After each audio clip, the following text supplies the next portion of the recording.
Call it a I'm bribe. very I mean, familiar. It was what it was. I'm very familiar with his crimes and his corruption, and would welcome the opportunity to make that case to the people of my state.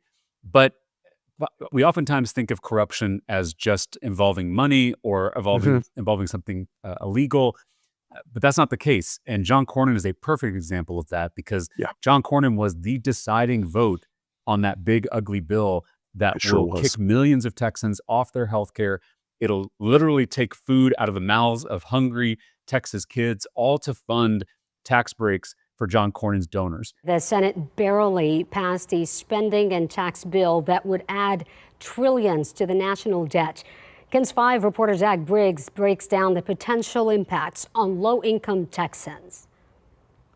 San Antonio Food Bank CEO Eric Cooper has been keeping extra busy in Washington, pushing lawmakers to reconsider historic spending cuts to SNAP. Just begging, right, that they make a decision to help families put food on the table. The so-called Big Beautiful Bill includes more than $4 trillion in tax cuts. To help fill the gap, the federal food assistance program would be slashed by more than $180 billion.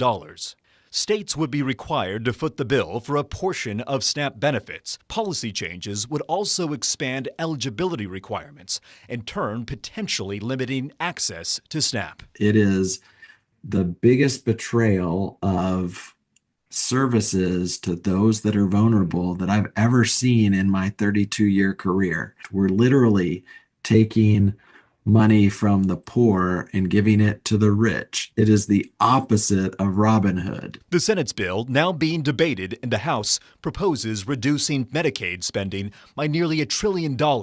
This could jeopardize healthcare access to more than 1 million Texans. Between 1.6 to 1.8 million people, Medicaid cuts alone, the potential for 15 or more rural hospitals to close, which means you're now limiting health access. Corruption is the betrayal of the public trust.